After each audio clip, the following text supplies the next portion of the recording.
We interrupt our usual broadcast to bring breaking news. A gunman in Edinburgh has shot dead 5 women and a man in JD Sports near Princes Street. We're going immediately to our reporter, Jenny Mackle, who is on Princes Street. Jenny, what can you tell us about the gunman and why he did this?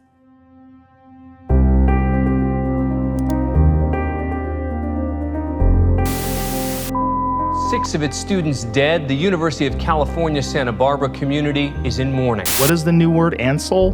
What is the word? Insel. It's Insel? involuntary celibate. Yeah. All the many reasons why I ended up becoming a incel. They think that they're unattractive and they're basically just blame like attractive women for not having sex with them. It's really disturbing. Police didn't have to search long to learn what motivated a 22-year-old gunman to kill 6 people and injure 7 others. I will slaughter every single spoiled, stuck-up, blonde slut.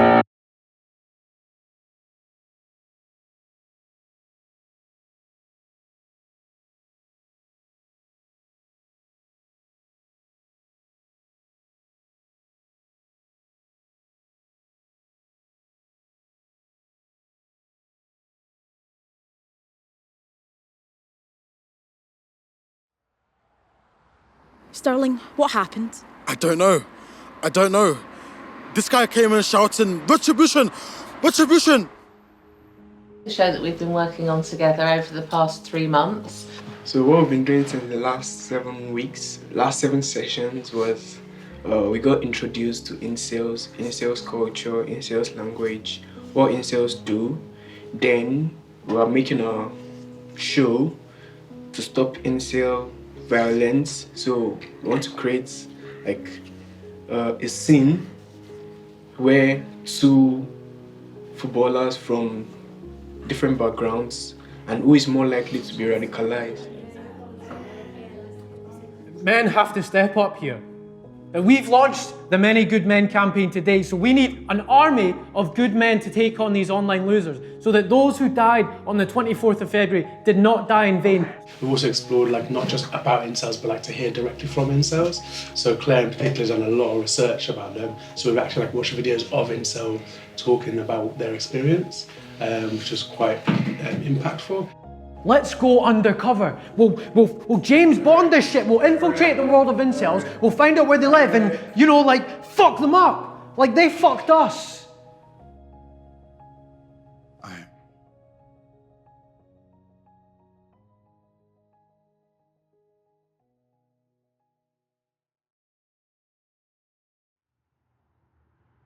Would you like to read out the character descriptions that we have?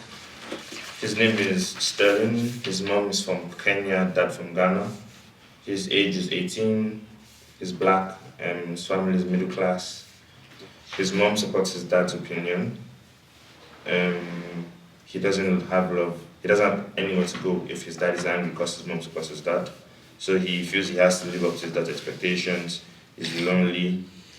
So based on all this information, B could be radicalized because he is curious and he doesn't care anymore about what his parents say or think, seeing as they've not really showed him love and his mom is not on his side as well. It's up to you guys to decide whether you think it's going to be, if it's going to be both of them or one of them and why. But we don't need to decide that right now. So I think what we should try and do is try and get into their skin a little bit. Yeah? Okay, and we're going to set up a little, move the scissors here, and that's going to be the hot seat there. Do you play on your own? Do you play on your own? Yeah, I have no siblings, I have no friends. Oh, I'm sorry to hear that. How do you feel about that? How do you feel about not having any? I feel quite concerned, but my only aim is to make my dad proud. What's the thing that he wants you to do that you don't want to do? He wants me to go to football training every day, and I'm homeschooled, yeah. No one on my team likes me because my dad's the coach, and I missed 3 penalties in the final once. Okay, so what would need to happen to your dad for you to be able to talk to him? Maybe if he cared more about other things about me, not just football. Yeah, I'll be like more free with him. Yeah. Yeah. Yes, Dad. You were off the ferries today. Yeah, I know. No focus. Yeah, I know, I'm sorry. Don't tell me you know. What are you going to do about it? Dad, I don't wanna play tomorrow, Dad. What are you talking about? It's the last game of the season. Yeah, Dad, I know, but I can't sleep, Dad. I can't focus, Dad. You know, with the whole shooting stuff, Dad, I just You can't. need to put that behind you, son. Dad, I don't want to play tomorrow, Dad. Have you lost your mind? I've spoken to Simon. Yeah? You play good in the next game, you'll be in the first team next season. What are you talking about? Dad, Listen. You need to show everyone that you're a hero, okay? You need to fight for this, son. Yeah? Dad, I'm scared, Dad. What are you scared of? What are you talking about? You're scared. Scared of what? There's nothing to be scared of. That fool, whoever he is, he killed himself. Dad, all right? Dad, he did it to himself. Dad, please don't let me do it, Dad. Please don't let me do it, Dad. I don't want to play, Dad. Please don't let me do it, Dad. Don't let me do it, Dad. Please, I don't want to play, Dad. Are you going to take on Sterling? Yes, I am. No, okay, let's have another Sterling. Let's see what you bring to Sterling. That sounds terrifying. It was. So Should have started with shots. we know now that the reason why that shooter was shooting was because he was part of the incel community, and he left a manifesto. What's an incel? An incel hates women. Okay. Because they feel that they can't get them. Or they can't, just generally. The first guy I saw was a guy. They're just meant to. The guy got shot. Maybe it was a Chad. It was, what? Chad. Oh! A Chad. That was very good, man. That was very good. I don't know if it was Chad, but he was like big, like you could tell he goes Do you gym. know what a Chad is? No, but I just know that the guy that got shot was big guy, he goes gym. Muscular, like a Chad is someone who's like, who got like, it's muscular and got like a, I don't know the shaped chin. Yeah, like, square chin. Oh, yeah, the square chin jaw, that attracts women. Like. So, is there anything else you'd like to say, Sterling, right now about either the shooting or what you'd like to do about incels? Do you want to find out more about them? Do you want to find out more about why this man I killed would like people? to find about them just so I know like how to clock them if I see them in real life and then run away. Yeah. Because they sound like very dangerous people and with some kind of random ideologies about women as well.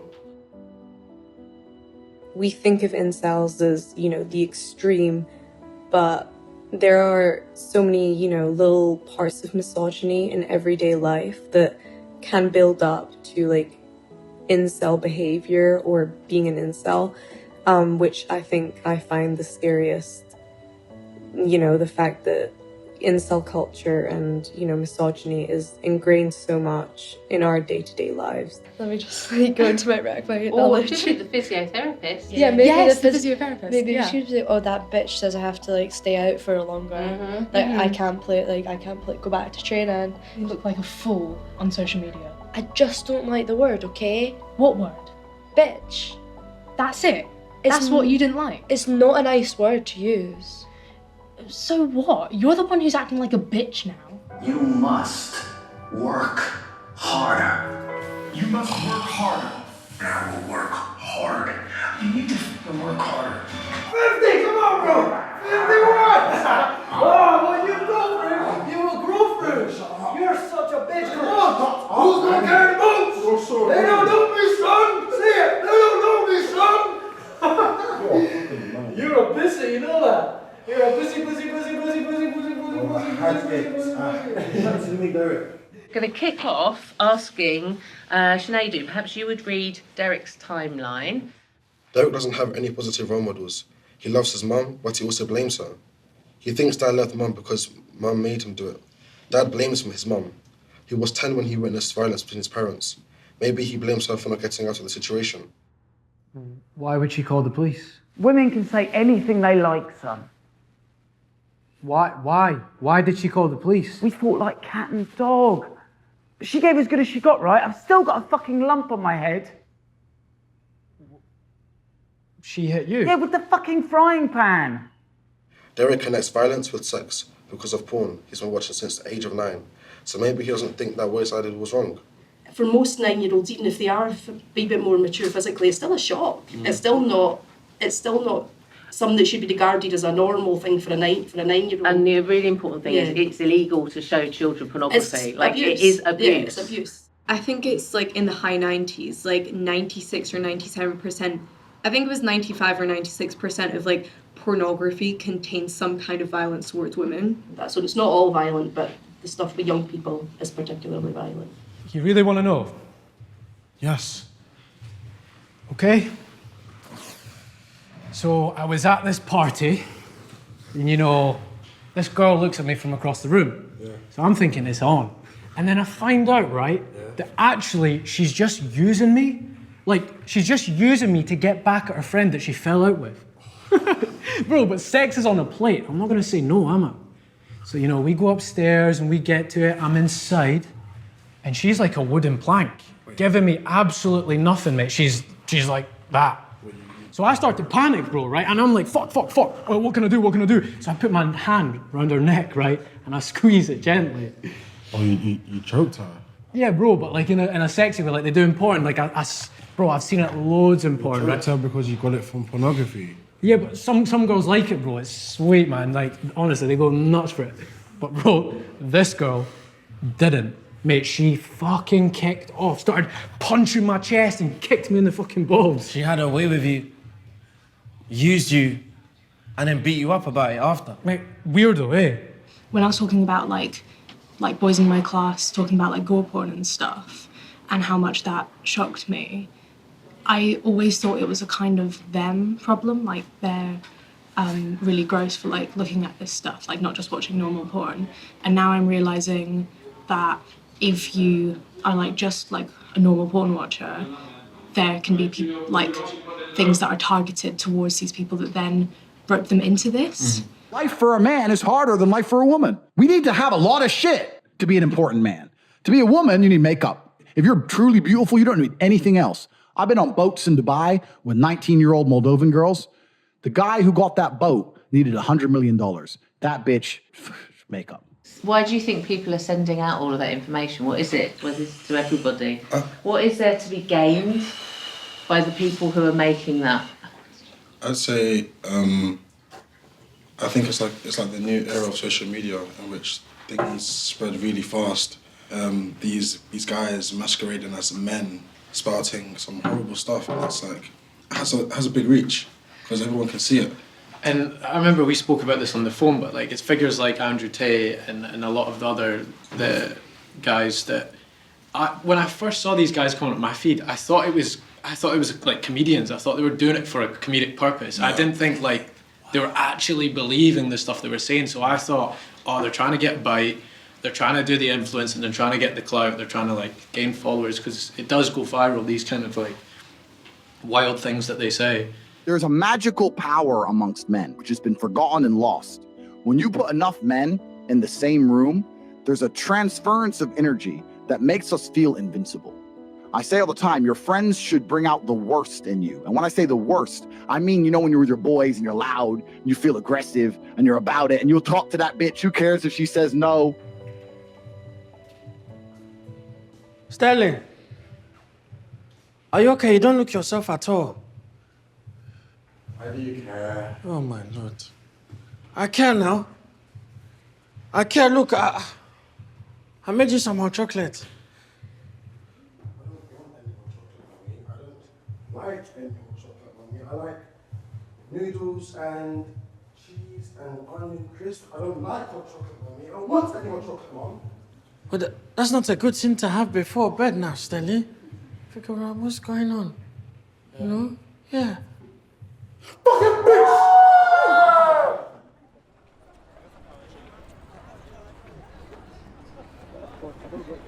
Take your seat. Perfect, thank you. So what I'm going to ask us to do now is to think about what we might do, how we could in some way stop this from happening to George and Sterling. And I want you to think about either what a character in the play could have done to stop this happening from George and Sterling, or you can invent a new character that you think should be in there. Okay? Right, off you go, 1 minute.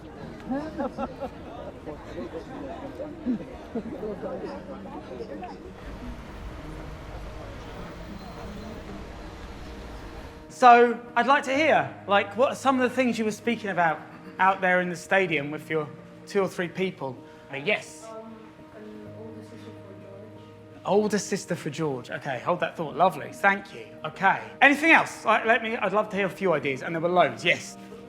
A coach for the football team. So we are all going to be Harting's football team now. Okay. So that's us. Mary is going to be our coach. Mary's very excited about this role. Okay. We're all with you. Okay, Mary. The coach has called a little meeting here. And we're all just going to have a little listen. Off you go, Mary. Okay, guys, I've been concerned about some of your online activity, and I think that you should actually maybe take a break and just be with yourself and be mindful about what you're consuming online. I think it'd be very good if we all just spent some time together after recent traumatic things happening to some members of the team. Let's give a round of applause to Mary. Stop playing. Thank you very much. Anything else? It's like a peer, like not a mentor, because if it comes from someone like them, then they might be more willing to listen versus it coming from a third figure. Okay, I like this. I like this idea of a peer or a mentor. Can we have Sterling? Do you want to come in with? Lovely, good stuff. So we have another kind of footballer who wants to kind of speak to them and maybe stop them going down this route, yeah?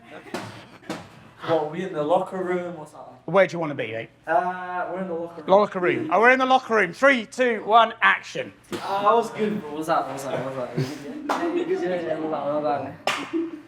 what happened about Edinburgh and that. How are you guys feeling after that? I'm so sorry, bro. Why not? Bro, why are you laughing? We got shot at. I'm not. Was there something funny about us getting shot at, bro? You know what, yeah? You think about you've been shot. You know what I'm thinking about? That you're alive. Think about that. Start from there. Even if it's not from me, are you accepting help from the people that you love? No one loves me. No one loves you. Your mom doesn't love you.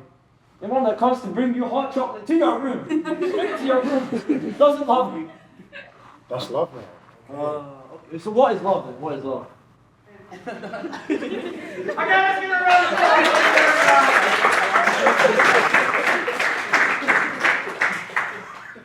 Are we making some progress in stopping what's happening with, is there something in there? Maybe another character like an uncle or a close family friend. And what would you like, so the uncle would speak to him or speak with the dad or? Speak with the dad. Uncle, would you like to come on? Lovely, thank you very much. Amazing. Amazing. Well, bro, things are looking bright for Sterling. I'm proud of him. He's my boy. Yeah, in fact, that's one of the reasons I like you so much. Always wanting your son to stay focused, a sense of direction and all that. But of course. I'm also thinking, wouldn't it be nice if maybe we also try to hear from him, maybe give him some listening ears as well? What do you mean? No, I listen to him.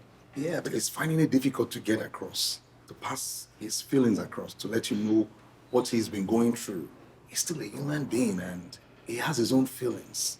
He has his own concerns. So I'm thinking maybe we, at some point, maybe sitting down and try to talk him out of his fears, be listening to him a little more. And He's scared. yes, he's really scared. I mean, his friend was shot at. Okay, I'm just going to stop us there. Let's give a round of applause. Thank you very much.